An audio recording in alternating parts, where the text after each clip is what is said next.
We are thrilled to welcome Anna as our special guest today. Anna has been so many things for Participate Learning. She's an alumna. Actually, you're on your second time in teaching in the United States with Participate Learning, originally from the Philippines. You are currently in your fifth year, second tour, and you're teaching elementary in North Carolina, correct?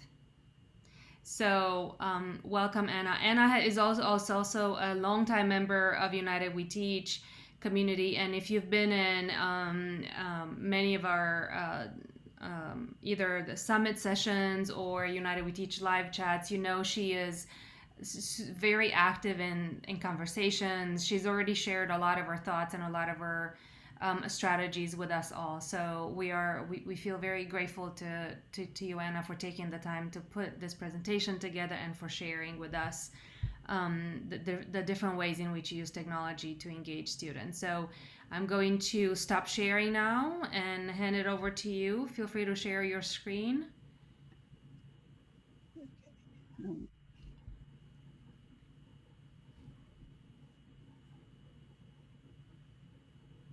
Okay, here we go. Yeah, we can see it. Hopefully it will work because I'm used to Google. Okay, here we go. So as mentioned, I'm Anna from the Philippines. This my first year of tour. It was VIF then, visiting international faculty, way back in 2008, 2012. Mm-hmm. And I was not able to finish my 5-year term then because my mom got sick, so I have to cut it short 1 year.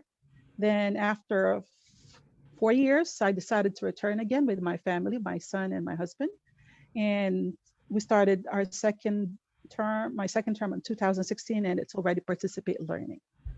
And then you can reach me with this Twitter handle. And I'm going to share a glimpse of what I have been using. And here we go. The first one is Plickers. Okay. If you're fond of giving multiple choice questions or tests for quick feedbacks and you don't need to check it, that's what I like about it. It checks automatically and track results over time without the hassle of paper and pencil. You use your computer and you need a cell phone or a tablet. Um, you can download this app and start engaging more students and increase accountability. Accountability because their scores will pop up. You can do it anonymously. They will not see their answer. I mean, they will not see their name. But with my class, I usually have their names shown. So you will see an example later. So here is, uh, did it go to this link? The Plickers, did it switch? Or is it still shared? Yes. Okay, good.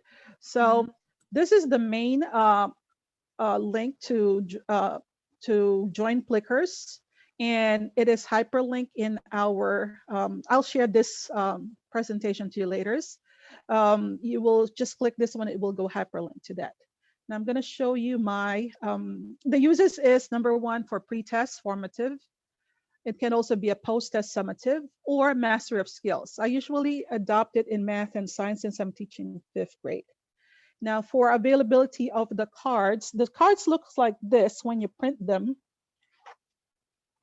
So the hyperlink is here.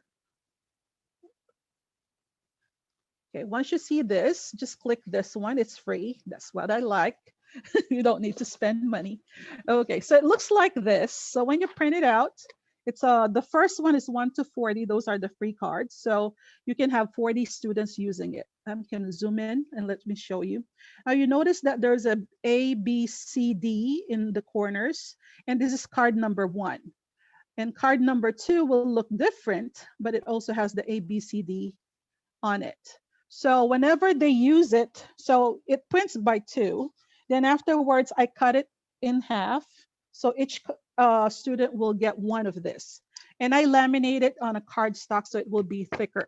But sometimes the light will reflect to it. Sometimes you need the student to adjust how they show you their Plicker cards. Now, at the back of my Plicker cards, I usually, I don't know if you can see it, I write the letter. Since it's D on the top, I write in pencil D at the top.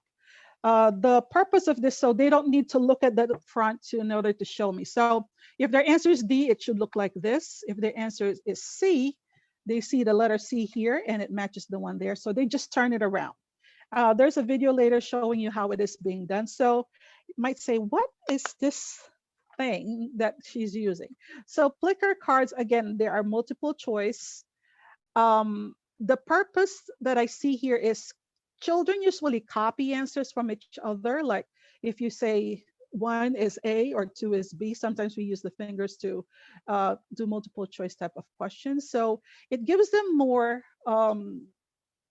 authenticity. Like they don't copy each other's answers because, as you can see, their card is different from the others. They don't have the same. So they cannot understand what their classmates' answer is. So this is where you get the cards from. And then there's a tutorial video, don't worry. It will, when you click the link here, there will be a video that you will see. And I'm gonna show you my account. So once you sign up for an account, you will be, the initial one is a little bit, the preparation is a little bit, it will take a little time. So as you can see, this was before the pandemic, 2019, 2020. So my Plicker is used on a face-to-face, not on a virtual. I did not use it on virtual because I don't have enough time to engage with my kids by Plickers. So these are exit tickets in math, my homework, my literacy or reading, my math, and my science by unit. So I put it in folders. The reason behind this is for you to easily access whatever topic you get. So this is how it looks like. So within the folder, there's a folder. So this is the week of, for example, we say Fab 4 for um, uh, 4 questions in math. There you go. So this is an example of a question. So there are 4 questions in Fab 4. So once I type the question in, I have to type the answers as well. So this is what they see in the question. What is the product of 76 and 21? And they have to solve it. I give them about 1 to 2 minutes, and then they will raise their card based on the letter answer of their choice. So it has to be any subject. It's not only for math, but this is how I use it.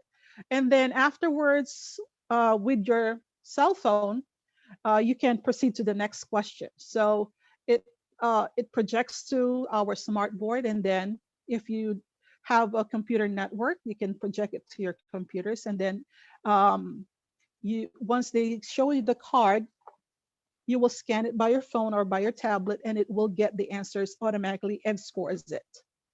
Yes, automatically. You don't need to look at their individual answers. And then what's the purpose of having it scored automatically? At the end of the 4 questions or 5 questions that I make, we assess the answers, and that's my point of free teaching. So which number was difficult? Who are the students that have it? So this is the report that I get. So for example, this is the practice. This is a low score, 42%. Only 42% of my kids got it right. So you see the names, how much those were absent are there, who got it perfect, and their score. So it is very individual. So you can show it to the class or you just for yourself. So you will know who to remediate and who has already mastered the skill. This is math. We do this every day in the beginning of our math lessons. So I also do it for science. And then you see a score sheet for it. Oops. Oh, you see that there are also classes that I made. I created a class for my co-teachers because we are 3 in the grade level. So I created this so I can share it also with them. So once I create a Plicker question, I can automatically share it to their class. So it's shareable. That's one thing we like also. So you can if I'm the one in charge of creating the week's questions, I can just share it to my co-teacher. So they don't need to create one. So all of us are using Plickers. When we were observed by the county, they were amazed that all students were actively involved and they would like to answer all the questions, because at the end, whoever met their goal, each student has a different goal, will be awarded points or something. And I'll tell you which one is it at the end of this. There's also in my presentation. So that is Plickers. And then we also, so that is the most engaged part for multiple choice. So again, any topic, any subject, it can be used. From even first grader can use it, but for the first grader, usually they are not yet familiar with it. You need practice with it. But with third, fourth, fifth graders, they usually love it, and sometimes it's a challenge game for them. Like how they beat their own score, not the other score. They try to beat their own score, and we give them a goal. So here is a Plickers class. How is it done?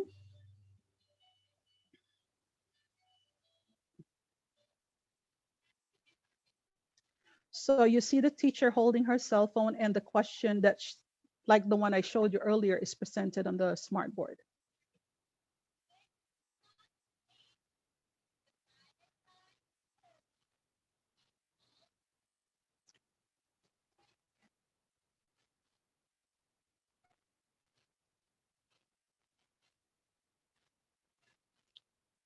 So everybody is engaged because they know there's a time limit for it. And after the certain amount of time given, they should make a choice. Some of them do not finish, but we train them to do estimated guess near to their possible answer. And then we scan. You will see the teacher scanning after this. See the Plicker cards beside them.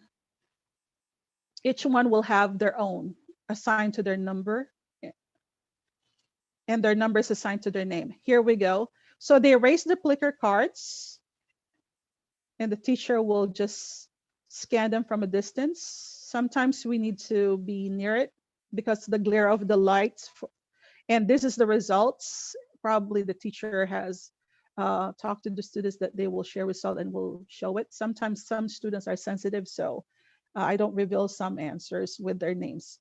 But I do conference with my kids with the results. So so that's the end of it. They're saying, wow, probably they got a good report, or they got a good average for that.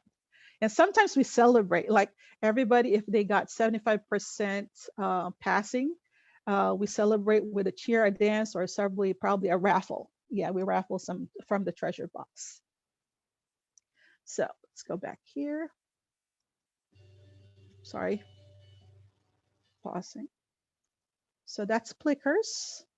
It is highly interactive. It engages students, and it's always like even those who are lazy to answer would like to answer because they would like their name to pop up in the uh, name of the top scores. So that is for any subject. The second one I'm going to introduce is about reading. Reading is very, very sometimes difficult to teach when you don't have the resources at hand. So what I use is technology to find these resources, and it's free reading resources that can be assigned to individuals or groups based on their reading level. And it could be a formative assessment or practice or a summative. And this is Commonlit and ReadWorks. So again, for pre-test or post-test, the thing I like about this too is number one, they're free. Number two, they're multi-level and rich content resources for any reading skills or interests or levels. You have to sign up to create an account. It's free. It doesn't have any payment. And for ReadWorks, you have to create a class. So when you create a class, you have to log in. I log into my Google account as a teacher. And then I created my class every year. This was my virtual class this year. So even virtually, you can use it. Face to face, you can use it. You can print the stories and the questions, and we have a class code. And then now the thing I like about ReadWorks is there are different topics, content, genre, and more. There are ebooks and there are step reads. Step reads is what I like because it has differentiation. And a thing that I adopted during the pandemic is article a day, because sometimes you want to give students a story that will match their skill, because sometimes it's too difficult to get a book that matches their skill, but ReadWorks answers this. So they're leveled, and then they're also paired text. Let me show you what it looks like. Clicking this link.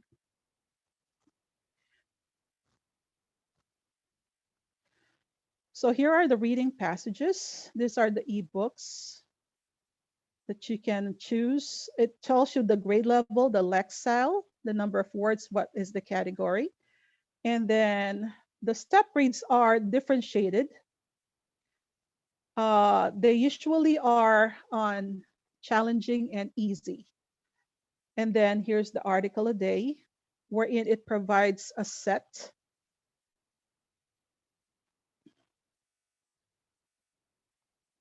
So, for example, this is seventh grade, third grade. Let me see something that is. Uh, oh, we did this even though we're fifth graders during the election political parties.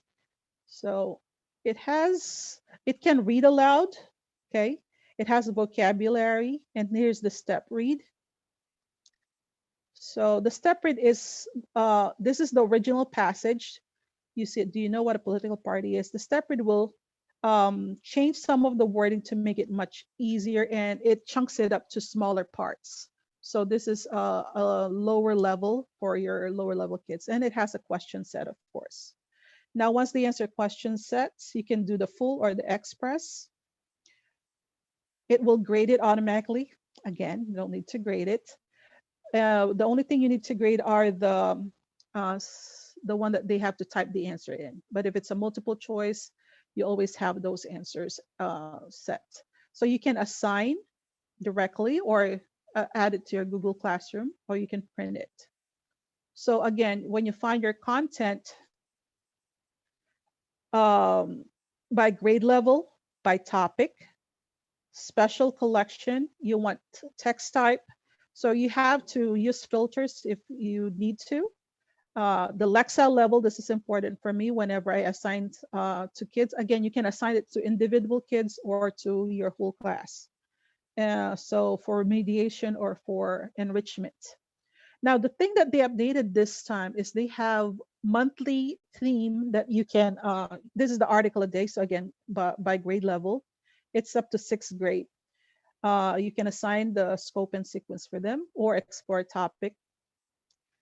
And it is great because it answers the needs of my students' reading level. So they feel successful because they have different assignments sometimes. Sometimes I give them I group them in our class, we group them by reading level, by letters. So if they're very low, like level for a fifth grader, a very low for me is a letter I, which is probably a second grade level. So I can still get resources that matches them. It saves me time, and it saves me the headache to find and test them and do this and assess them and teach them this. So ReadWorks is really very helpful. Another thing that I love is the Commonlit. This one is a little bit higher order thinking skill. So it's rarely seen for second, first, and kindergarten. It's mostly from third, fourth, fifth, up to middle school, up to high school. So again, just like ReadWorks, you have to create your class first, add your roster, and then, oops, sorry, my bad. And the topics that you see here are almost the same. It's categorized by content genre. But the thing that I like about here, and it's also up to 10th grade, there is a 360 new units I'm going to show you later. The thing that I like about Commonlit is, aside from having higher order thinking skills compared to ReadWorks, it gives them a guided reading mode. I'm going to show you what that guided reading mode is. Okay, this is what it looks like. Again, just like in ReadWorks, it has grade level. You can choose from third to 12th grade. By genre, by themes, if you want to assign by themes, by standards, because usually we teach by standards here in the US. So it has to match your teaching standards. Even in ReadWorks, they have it. And it has Spanish. Yes, it has Spanish. So our ESL or language educators also uses this. So let me go to let's see. Let me go to the next one. So I'm going to go back to Commonlit. So for my assignments, just to show you an example. Again, you have to log in with Google or Clever. I usually log in with my Google because I just choose my Google account, which is my county account, the UCPS account. So here we go. So based on assignments, these were my past assignments. So let me show you what, for example, this one, George Washington Carver. It's on grade level, 5th grade. This is what it looks like when the kids have it. So oh, this is my, my bad. This is the people who submitted. This is who did not submit. Again, virtual kids, sometimes they miss it, sometimes they hit it. So let me see, in the grading,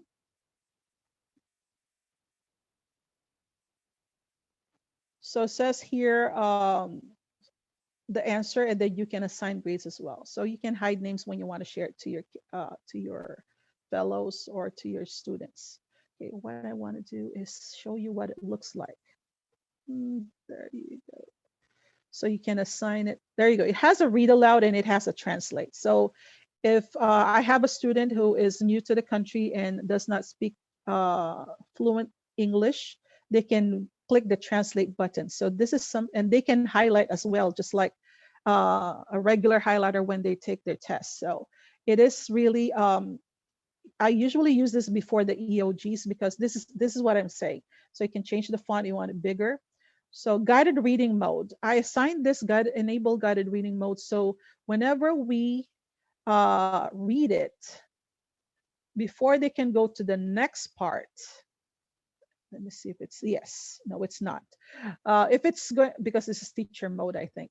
So whenever, before they go to the next part, it will ask them a question like, click the Q1 icon to preview the guided reading one. Okay, so there will be a question based on the first part of the story. If they did not answer the question, this will be blurred. Until they answer this question, the purpose of the guided reading text is they will only see a small part of the story, not the entire story. Because especially some kids, they will just rush into reading everything and then they will not take into consideration what is this part of the text saying. So it channels their attention to only a small part of the story and they're concentrating to that question. Before they can go to the next part, they have to answer this question. So what gives to me is, number one, I know they're not just passing through the passage. They need to constant, and they know they shouldn't just focus on that first part before going to. So this is not the actual question in the text. This is just guiding them through the text. So once they finish all the guiding questions, there's a guiding question one there, and it will appear. So for example, they answered that. So if oh, I got the correct answer. If they got the wrong answer, it will show them. Let me see. Let's go to the guiding question 2. For example, they read that again. Student view, this will be blurred until they answer question 2. For example, question 2. Let's see. Hopefully, okay. See, I got it wrong. So if this is a student got it wrong, they will go back to the text and figure out again which among this will be the best choice. So probably this one, it's wrong. Okay, probably, and then go back to the text. And so it really tells them to be patient with themselves and really focus on the text. Oh, I still got it wrong. And of course, that will be the last answer. And it assures them that's the answer. And then usually I ask my students to pick out which paragraph is this the answer from. So they will have to tell me, this is the answer now. So which paragraph did you see the answer from? So they know they will concentrate on the second group of texts that was presented. So it tells them the skill on how to focus on a test or a text on how to figure out the answer. So there's a purpose for segmenting it. So that's what I like about Commonlit.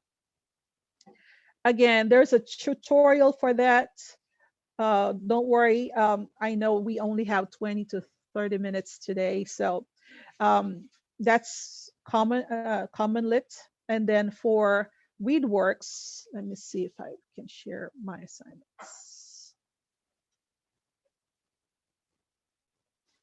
Okay, so which one has the Snowy Town? I think yes, Snowy Town. So you notice that I assigned 3rd grade level books as well. So this is a report in ReadWorks. So if they did it, they will see they got two mistakes out of that. So that's a 71%. These are the written answers that I graded. And then, so from here, we discuss the questions that they missed. So they will know the strategy on how to answer these questions. So we have a student here who have a lot of mistakes.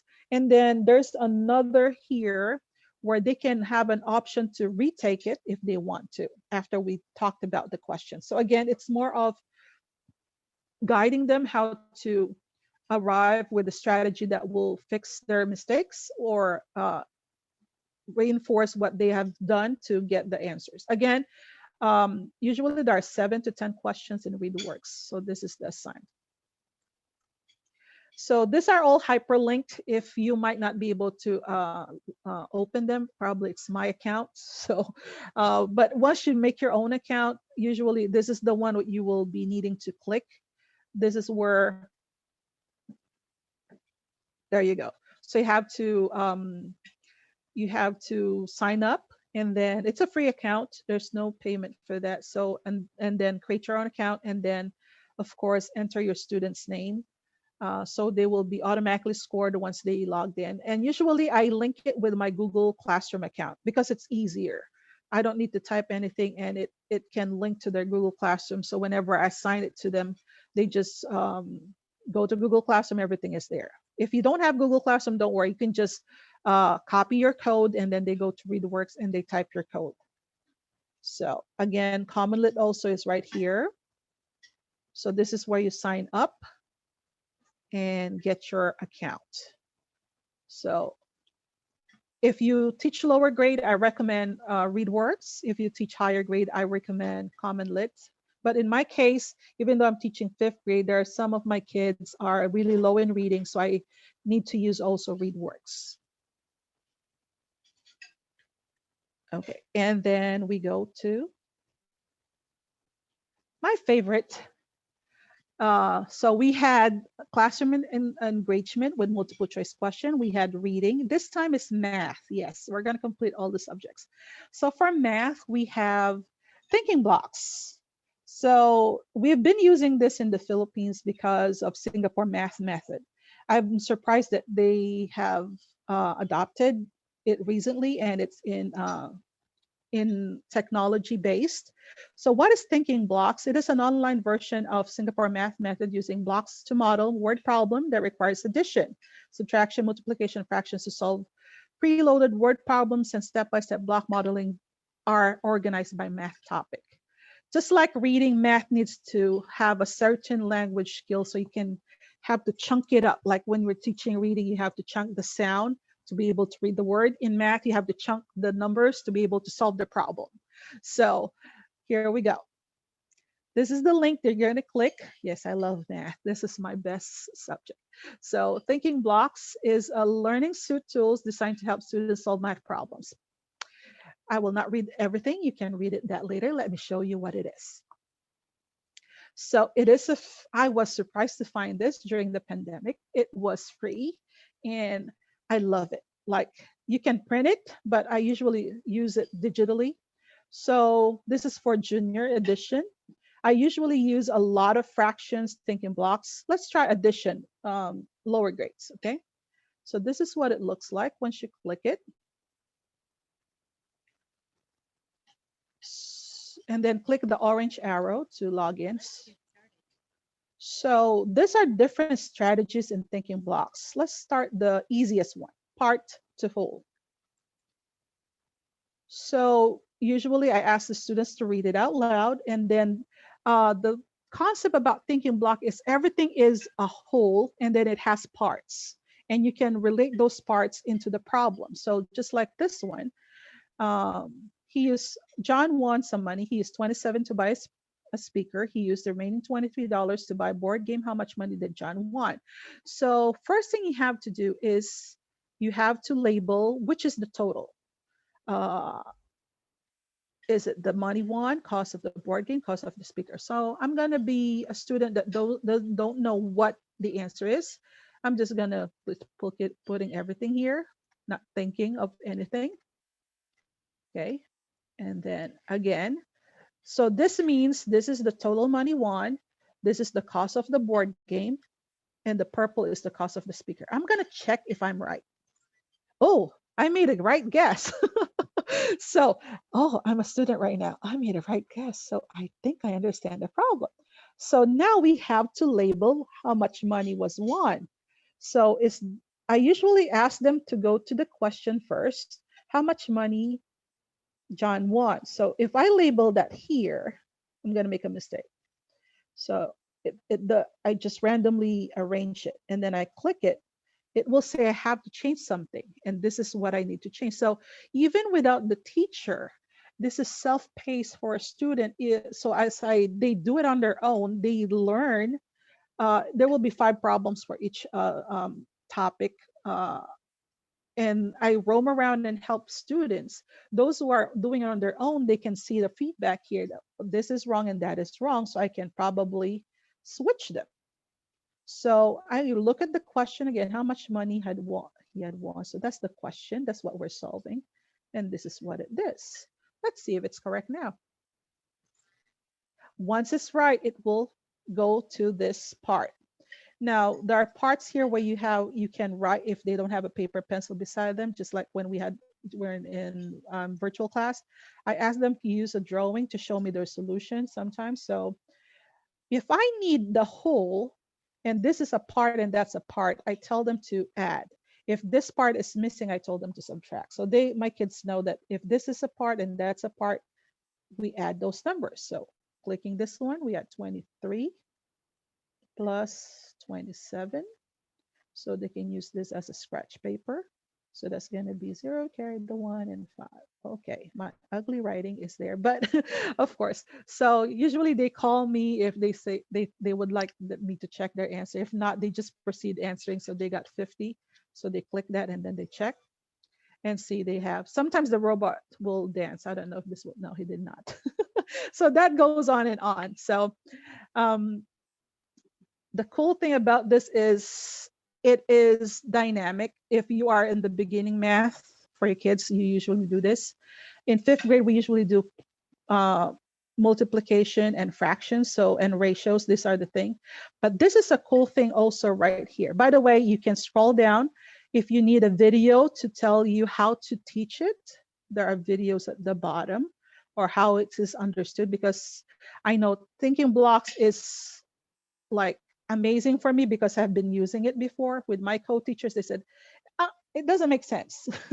So I said, okay, this is how it's done. Let's look at the instructional video. So you're covered. If you don't know anything about math or you don't, not really in love with math, it will show you some instructional videos here wherein you will see some examples on how to teach it to the kids. Now, what I'm also liking is this one, the tool in itself. Because of pandemic, usually we have this manipulatives in the classroom that we put together, like fractions and everything. But since it's pandemic, they are not allowed to touch any materials, and I cannot let them touch it because other kids will be touching it, and you have to sanitize it, and it will lose time. And we're on virtual, so this is the solution that I found. So here we go. Like, you can change the background if you're teaching math this way. And then again, if you're like me, if I'm teaching fraction, I can just drop it there. If I want to increase the size, I can make it. If I want to change the color. Now, this is the thing that I like about it. Since we're virtual, if I want to make it into 2 parts, 3 parts, 4 parts, adjust. So if there are only probably 3 friends who will share, okay? Now, and then you can label it, or you can say this one is for thinking blocks. You usually have to label everything. So if you want to label the whole thing, how much is it?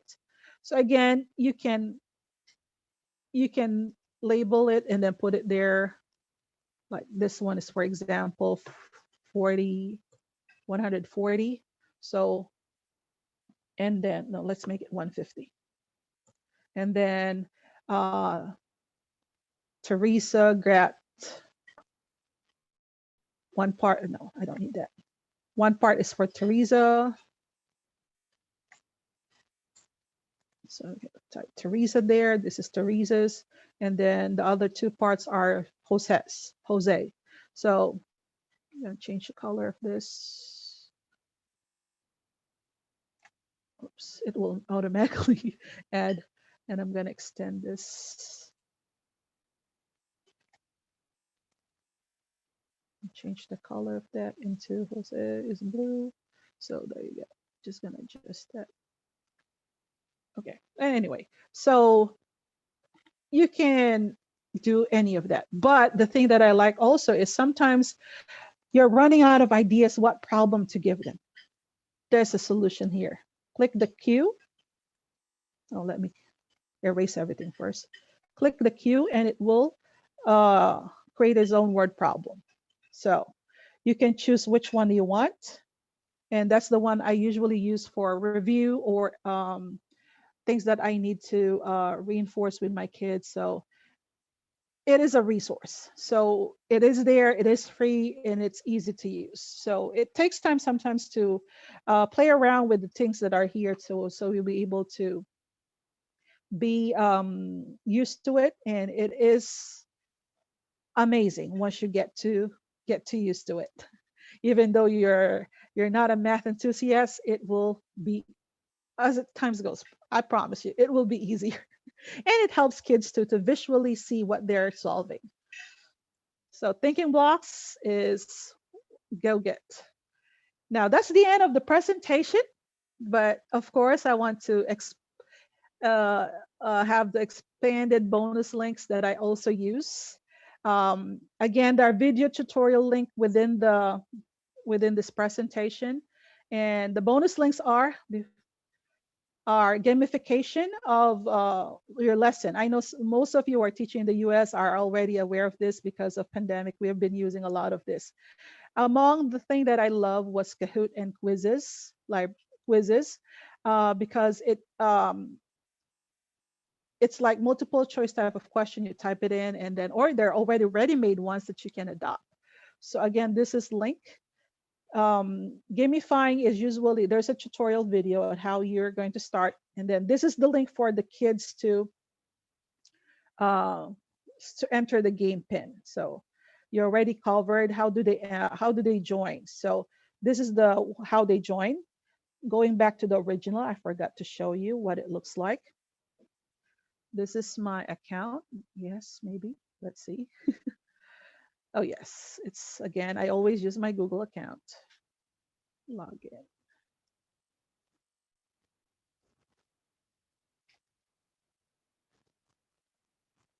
So I've used Kahoot for 4 years now.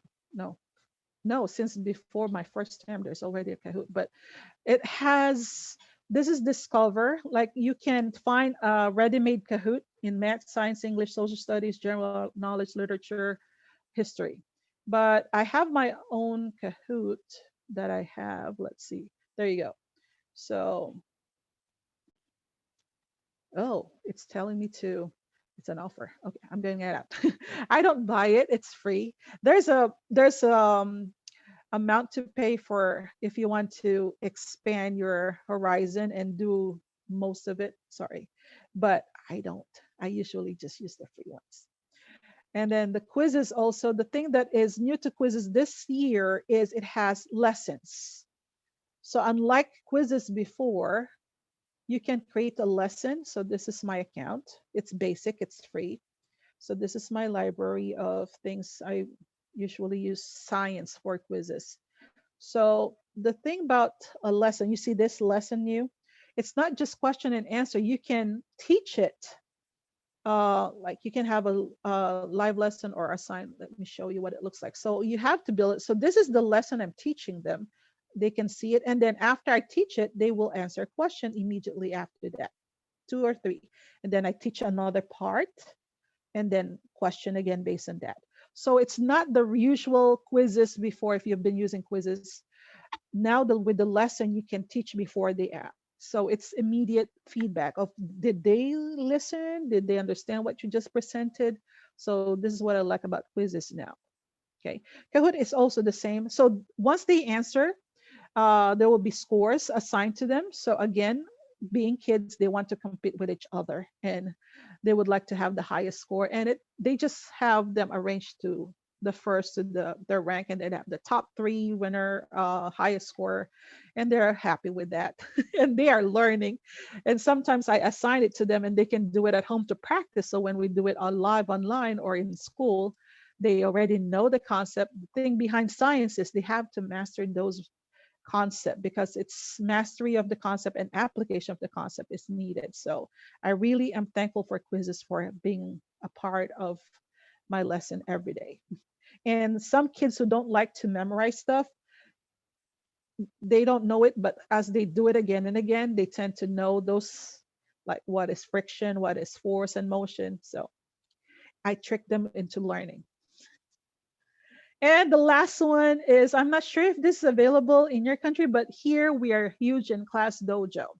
It is a school communication platform for us teachers, students to use every day to build close-knit communities. The thing I like about Class Dojo, it will translate into Hispanic for those that, because I'm not Hispanic speaking, it will translate it to them. So in the US, it translates 270,000 messages every day. Wow.